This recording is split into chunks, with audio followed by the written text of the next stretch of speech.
The best way to get started with Angular is to dive in and create a web application. In this video, I will show you how to set up your development environment and take you through the process of creating a basic application. And in the coming videos, I'll show you how to create a more complex and realistic Angular application. But for now, a simple example will suffice to demonstrate the major components of an Angular app. So don't worry if you don't follow everything that happens in this video. Angular has a steep learning curve. So the purpose of this video is just to introduce the basic flow of Angular development and give you a sense of how things fit together. There is some preparation required for Angular development, and in this video, I explain how to get set up and ready to create your first project. There is a wide support for Angular in popular development tools, and you can pick your favorites.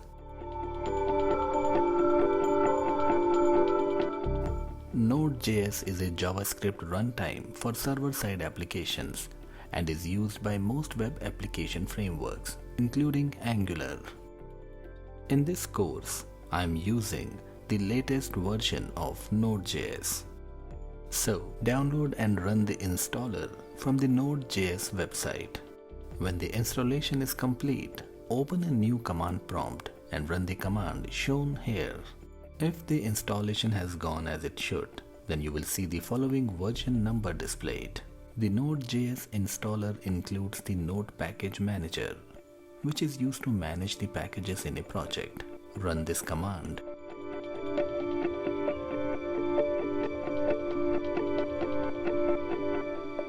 I would recommend using Visual Studio Code, which is provided without charge by Microsoft and has excellent support for Angular development. You can download Visual Studio Code from this URL.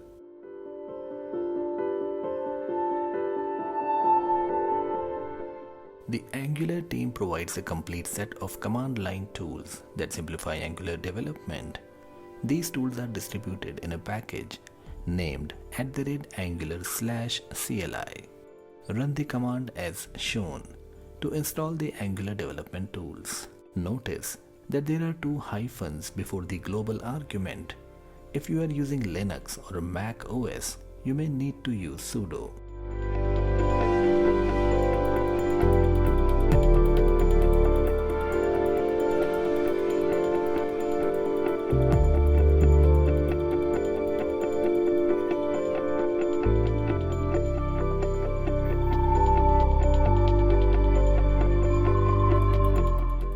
The final choice to make is the browser that you will use to check your work during development. All the current generation browsers have good developer support and work well with Angular. In the video, I am using Google Chrome, and this is the browser I recommend you as well.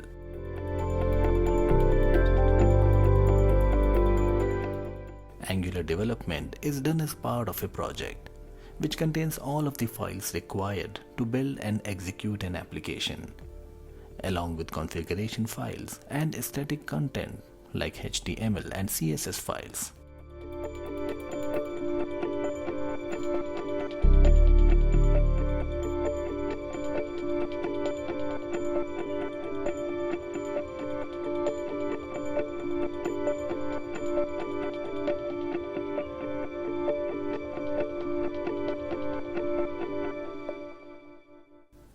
To create a new project, open a command prompt and run the command as shown here.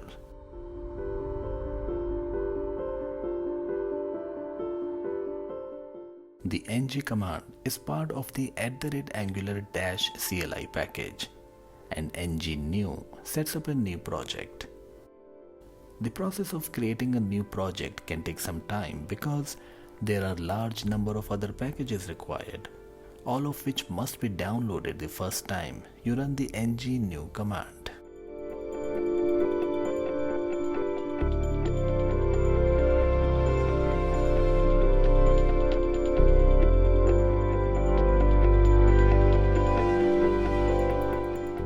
Once the ng-new command has finished, use your code editor to open the to-do folder that has been created and that contains the new project.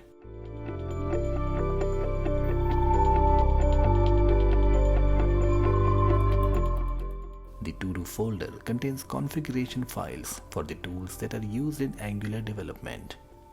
But it is the src/app folder that contains the application's code and content and is the folder in which most development is done. Here you can see the initial content of the project folder as it appears in Visual Studio Code and highlights the src/app folder. You may see a slightly different view with other editors, some of which hide files and folders that are not often used directly during development, such as the node_modules folder, which contains the packages on which the Angular development tools rely.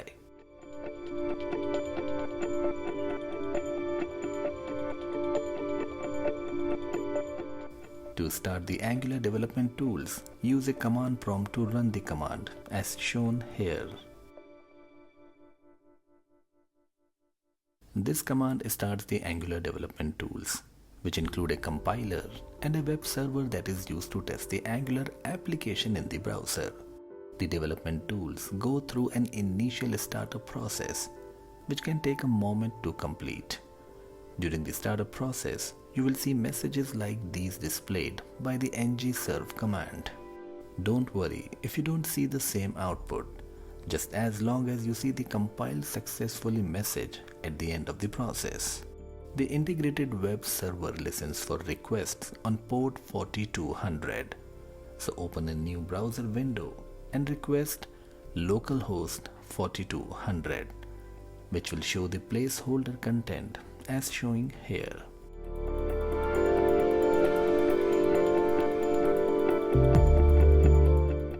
Now that the development tools are running, I'm going to work through the process of creating a simple Angular application that will manage a to-do list. The user will be able to see the list of to-do items, check off items that are complete and create new items. To keep the application simple, I assume that there is only one user and that I don't have to worry about preserving the state of the data in the application, which means that changes to the to-do list will be lost if the browser window is closed or reloaded. The starting point for most applications is the data model, which describes the domain on which the application operates. Data models can be large and complex, but for my to-do application, I need to describe only two things: a to-do item and a list of those items. Angular applications are written in TypeScript, which is a superset of JavaScript. But its main advantages is that it supports static data types, which makes JavaScript development more familiar to C# and Java developers. The ng-new command includes the packages required to compile TypeScript code into pure JavaScript that can be executed by browsers. To start the data model for the application, add a file called todo_item.ts to the todo/src/app folder. The language features are a mix of standard JavaScript features and extra features that TypeScript provides. When the code is compiled, the TypeScript features are removed, and the result is JavaScript code that can be executed by browsers. The export, class and constructor keywords, for example, are standard JavaScript. Not all browsers support these features, so the build process for Angular applications can translate this type of feature into code that older browsers can understand. The export keyword relates to JavaScript modules. When using modules, each TypeScript or JavaScript file is considered to be a self-contained unit of functionality, and the export keyword is used to identify data or types that you want to use elsewhere in the application. JavaScript modules are used to manage the dependencies that arise between files in a project. The class keyword declares a class, and the constructor keyword denotes a class constructor. Unlike other languages such as C#, JavaScript does not use the name of the class to denote the constructor. One of the most jarring features when you first start using TypeScript is its concise constructor feature, although you will quickly come to rely on it. The tool item class defines a constructor that receives two parameters named task and complete. The values of these parameters are assigned to public properties of the same names. If no value is provided for the complete parameter, then a default value of false will be used. The concise constructor avoids a block of boilerplate code that would otherwise be required to define properties and assign them values that are received by the constructor. The concise constructor syntax is helpful, but the headline TypeScript feature is static types. Both of the constructor parameters are annotated with a data type. In standard JavaScript, values have types and can be assigned to any variable, which is a source of confusion to programmers who are used to variables that are defined to hold a specific data type. TypeScript adopts a more conventional approach to data types, and the TypeScript compiler will report an error if incompatible types are used. This may seem obvious if you are coming to Angular development from C# or Java, but it is not the way that JavaScript usually works.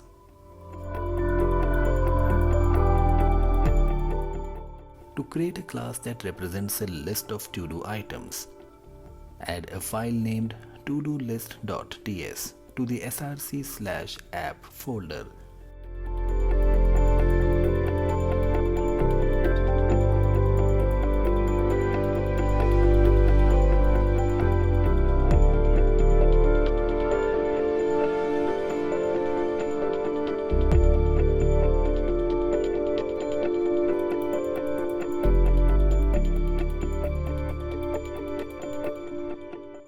The import keyword declares a dependency on the to-do item class. The to-do list class defines a constructor that receives the initial set of to-do items. I don't want to give unrestricted access to the array of to-do item objects, so I have defined a property named items that returns a read-only array, which is done using the read-only keyword. The TypeScript compiler will generate an error for any statement that attempts to modify the contents of the array. And if you are using an editor that has good TypeScript support, such as Visual Studio Code, then the autocomplete features of the editor won't present methods and properties that would trigger a compiler error.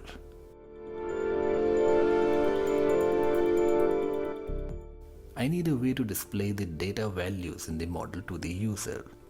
In Angular, this is done using a template, which is a fragment of HTML that contains expressions that are evaluated by Angular and that inserts the results into the content that is sent to the browser. When the project was created, the ng-new command added a template file named app.component.html to the src/app folder. Open this file for editing and replace the contents with those showing here.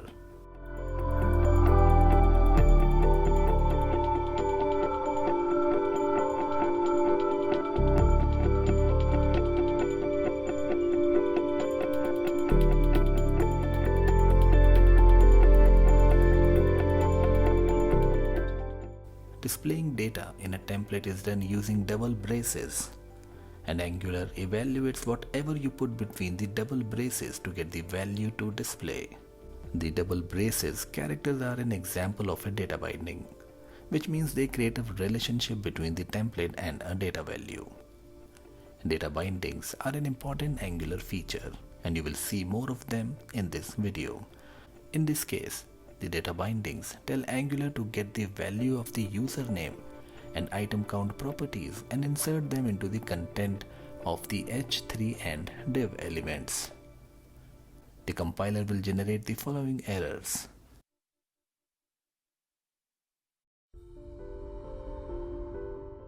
These errors occur because the expressions within the data bindings rely on properties that don't exist. But these errors show an important Angular characteristic, which is that templates are included in the compilation process, and that any errors in the template are handled just like errors in regular code files.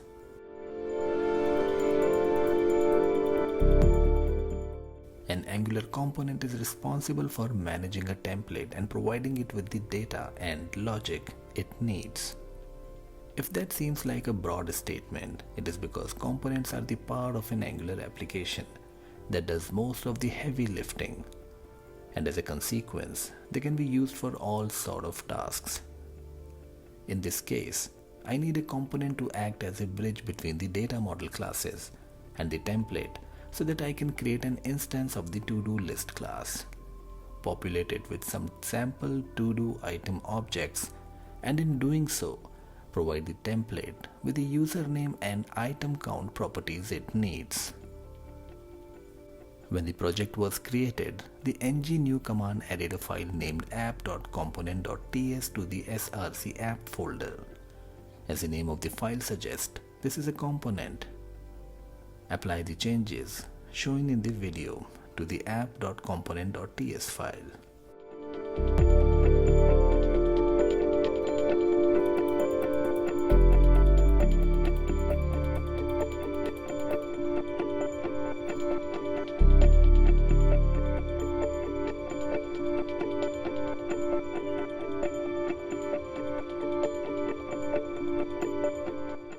The code in the listing can be broken into three main regions.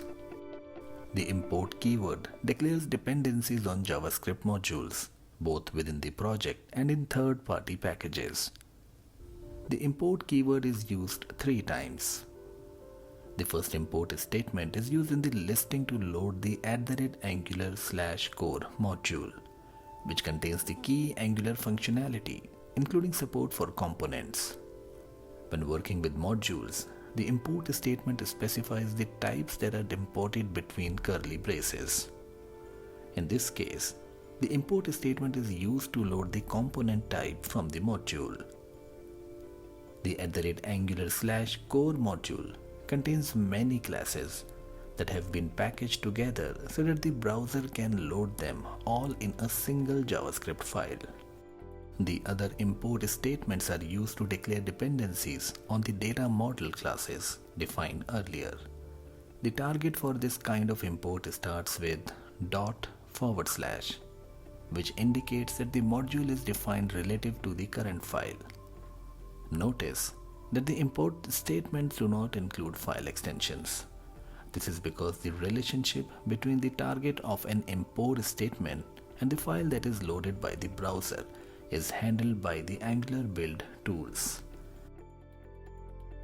The oddest looking part of the code in the listing looks like this. This is an example of a decorator which provides metadata about a class. This is the @component decorator, and as its name suggests, it tells Angular that this is a component. The decorator provides configuration information through its properties. This @component decorator specifies 3 properties: selector, template URL, and style URLs. The selector property specifies a CSS selector that matches the HTML element to which the component will be applied. And when you request localhost :4200, the browser receives the contents of the index.html file, which was added to the src folder when the project was created. This file contains a custom HTML element like this. The Angular development tools automatically add script elements to this HTML, which instruct the browser to request the JavaScript files that provide the Angular framework and the custom features defined in the project. When the Angular code is executed, the value of the selector property defined by the component is used to locate the specified element in the HTML document. And it is this element into which the content generated by the application is introduced. The template URL property is to specify the component's template, which is the app.component.html file for this component. The style URLs property specifies one or more CSS style sheets that are used to style the elements produced by the component and its template. The setting in this component specifies a file named app.component.css, which I use later in this video to create CSS styles. The final part of the listing defines a class that Angular can instantiate to create the component. These statements define a class called app_component that has a private list property, which is assigned a to-do list object and is populated with an array of to-do item objects. The app_component class defines read-only properties named username and item count that rely on the to-do list object to produce their values. The username property returns the value of the to-do list.user property, and the item count property uses the standard JavaScript array features to filter the to-do item objects managed by the to-do list to select those that are incomplete and returns the number of matching objects it finds. The value for the item count property is produced using a lambda function, also known as a fat arrow function, which is a more concise way of expressing a standard JavaScript function. The arrow in the lambda expression is read as goes to, such as item goes to not item.complete. When you save the changes to the TypeScript file, the Angular development tools will build the project. There should be no errors this time because the component has defined the properties that the template requires. The browser window will automatically reload it, showing as follows.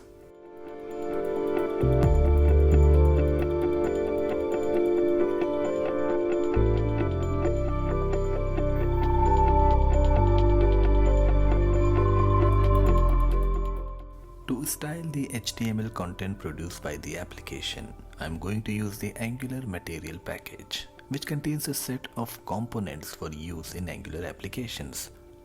Angular Material is as close as you can get to an official component library, and it has the advantage of being free to use, full of useful features, and well integrated into the rest of the Angular framework. Use the command prompt to run the command shown here.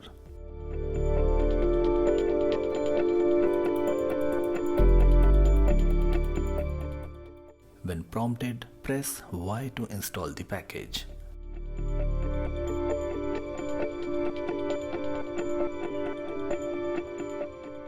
Once the package has been installed, make the changes as shown here. These changes declare dependencies on the Angular Material features that are used in this video. Confusingly, this file is also called a module, which means that there are two types of modules in an Angular project: JavaScript modules and Angular modules. This is an example of an Angular module, which we will study in later videos. For this video, it is enough to know that this is how features from the Angular Material package are included in the example project. Each feature used by the application increases the amount of JavaScript code that must be downloaded by the browser, which is why features are enabled individually.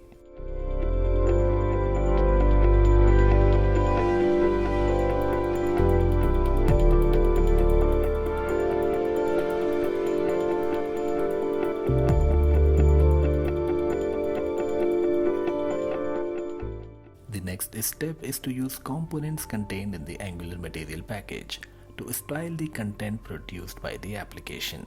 Components are applied using HTML elements and attributes in the template file.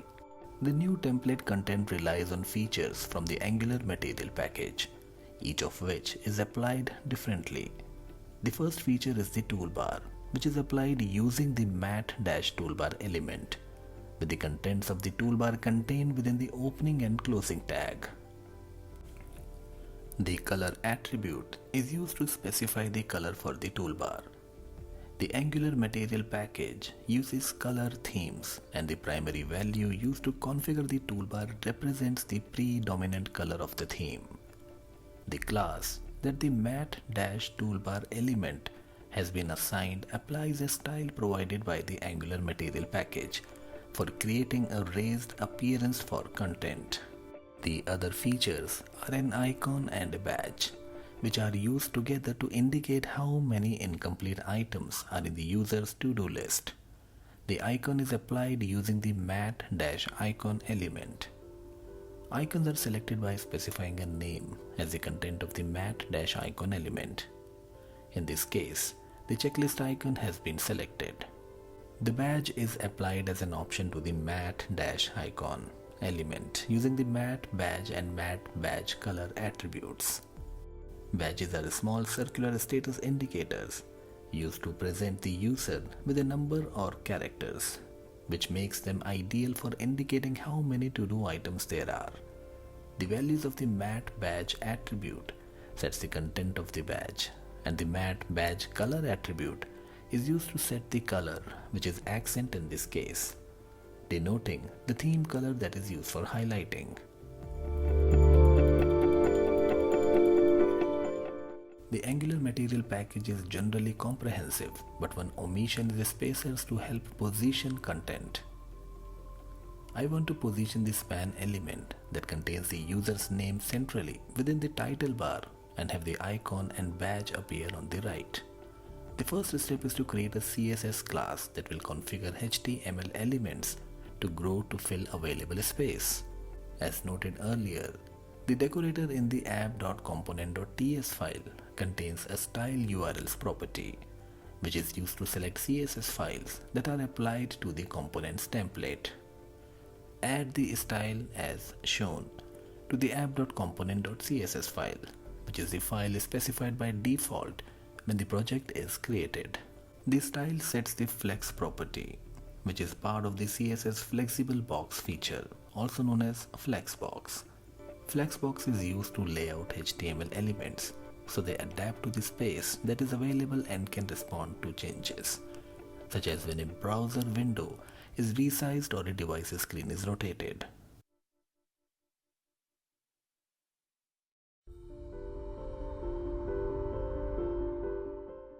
So, add the elements as shown here to the template file to introduce spacers into the layout. And when you save the file, the Angular development tools will detect the changes, recompile the project, and trigger a browser reload, producing the new layout as showing here.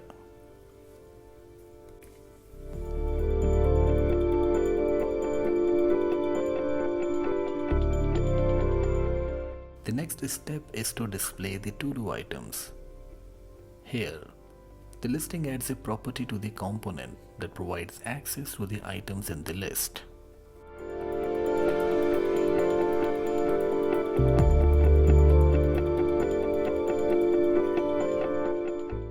To display details of each item to the user, I'm going to use the Angular material table component as shown, which makes it easy to present the user with tabular data.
The Angular material table component is applied by adding the matte-table attribute to a standard HTML table element, and the data the table will contain is specified using the data source attribute. Here the square brackets denote an attribute binding which is a data binding that is used to set an element attribute, providing the Angular material table component with the data that it will display. Angular defines a range of data bindings for use in different situations. These binding configures the table to display the values returned by the items property defined in listing. The table component is configured by defining the columns that will be displayed to the user. The ng-container element is used to group content together, and in this case, it is used to group the elements that define a header and a content cell for a column. This arrangement of elements defines the header and content table cells for a column named task. The header cell is defined using a th element to which the mat-header-cell and star mat header cell def attributes have been applied. The effect of the mat header cell attribute is to configure the appearance of the header cell so that it matches the rest of the table. The effect of the star mat header cell def attribute is to configure the behavior of the cell. The content cell is defined using a td element to which the mat cell and star mat cell def attributes are applied. The star mat cell def attribute is used to select the content that will be displayed in each table cell. The Angular material table component provides additional context data as it creates table rows, including the index of the data item for which the current row is being created and which can be accessed like this. The expression used for this table cell assigns the index value provided by the table component to a variable named I, which is used in the data binding to produce a simple counter. The columns for the table header and body are selected by applying attributes to tr elements like this. These elements select the ID, task, and done rows. It may seem odd that the columns are not applied automatically, but this approach is useful when you want to select different columns based on user input.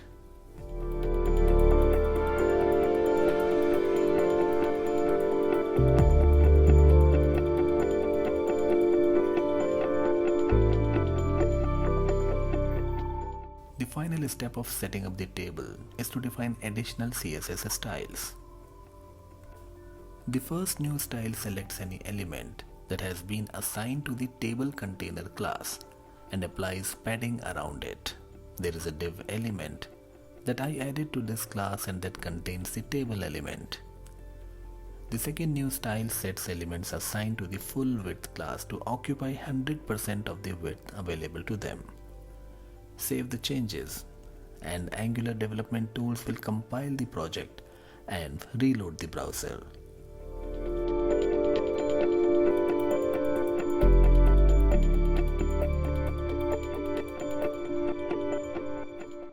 At the moment, the template contains only one-way data bindings, which means they are used to display a data value but are unable to change it.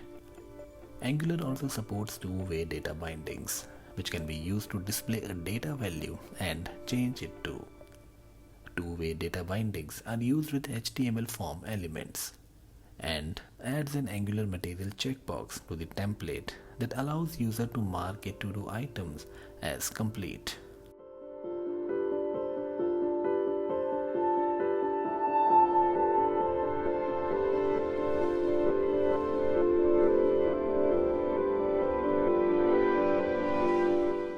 Here the mat checkbox element applies the Angular material checkbox component. The two-way binding is expressed using a special attribute. The combination of brackets is known as the banana in a box because the round brackets looks like a banana contained in a box made by the square brackets. These brackets denote a two-way data binding. An ng-model is an Angular feature and is used to set up two-way bindings on form elements such as checkboxes. Save the changes to the file and the Angular Development Tools will recompile the project and reload the browser. The effect is that the complete property of each to-do item is used to set a checkbox when it is displayed to the user.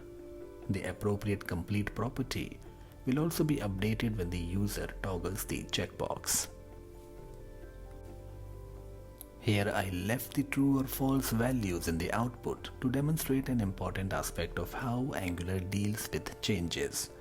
Each time you toggle a checkbox, the corresponding text value changes, and so does the counter displayed by the badge. This behavior reveals an important Angular feature. The data model is live. This means data bindings, even one-way data bindings, are updated when the data model is changed. This simplifies web application development because it means you don't have to worry about ensuring that display updates when the application state changes. It can be easy to forget that underneath the templates and components and the live data model, Angular is using the browser's JavaScript API to create and display regular HTML elements. Right-click one of the checkboxes in the browser window and select Inspect or Inspect Element from the pop-up menu. The browser's development tools will open and you can explore the HTML content displayed by the browser. You may have to dig around a little by expanding elements to see their contents, but you will see that the effect of applying an Angular Material checkbox in the template is a regular HTML checkbox.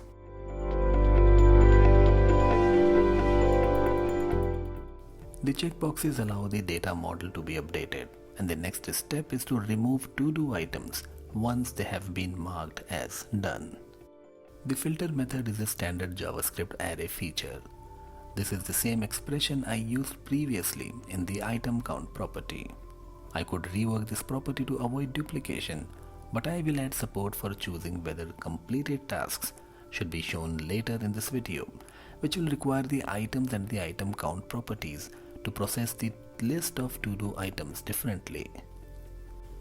Since the data model is live and changes are reflected in data bindings immediately, checking the checkbox for an item removes it from view, as showing here.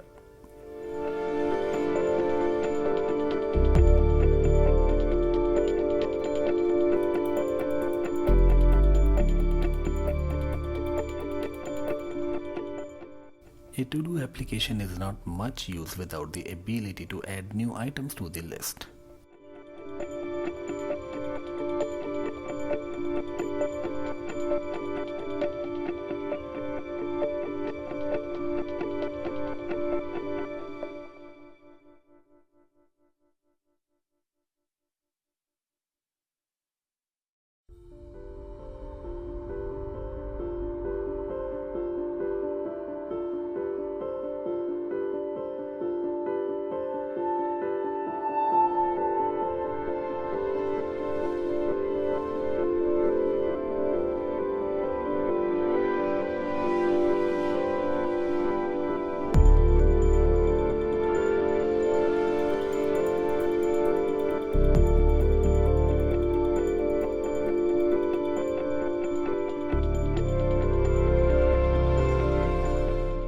This list using Angular Material components to present the user with an input element into which a task description can be entered, and with a button that will use the description to create a new to-do item. Here the new elements display an input element and a button element. The mat form feed element and the mat star attributes on the other elements configure the Angular Material styling. The input element has an attribute whose name starts with the hash character, which is used to define a variable to refer to the element in the template's data bindings. The name of the variable is to-do text, and it is used by the binding that has been applied to the button element.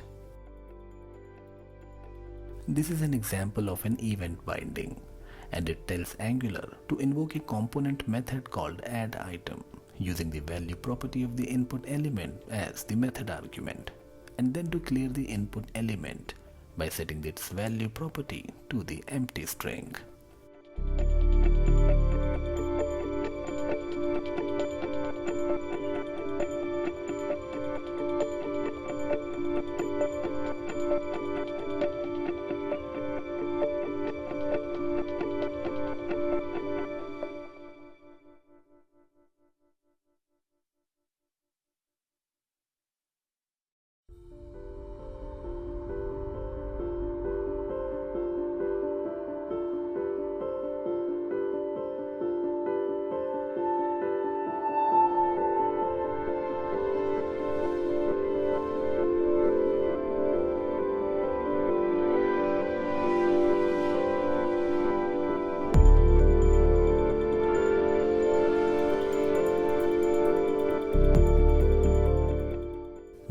getItem method receives the text sent by the event binding in the template and uses it to add a new item to the to-do list.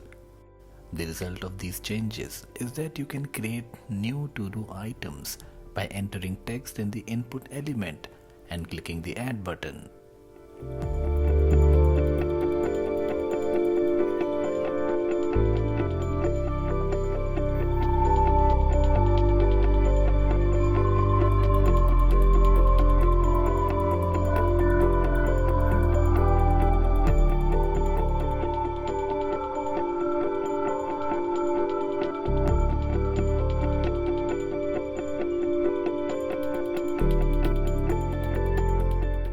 The basic features are in place, and now it is time to wrap up the project. So I removed the true/false text from the done column in the table from the template and added an option to show completed tasks. The new elements present a toggle switch that has a two-way data binding property named showComplete. This adds the definition for the showComplete property to the component and uses its value to determine whether completed tasks are displayed to the user. And the result is that the user can decide whether to see completed tasks or not.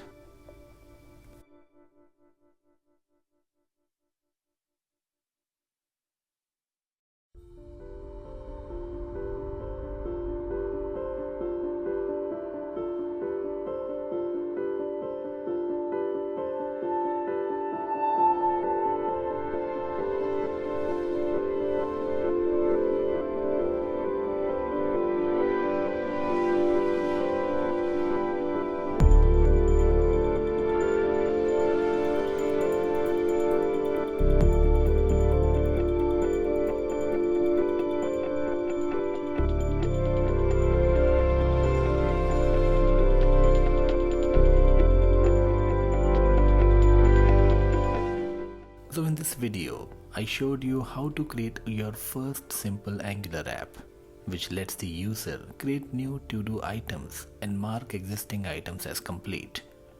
Don't worry if not everything in this video makes sense. What's important to understand at this stage is the general shape of an Angular application, which is built around a data model, components, and templates.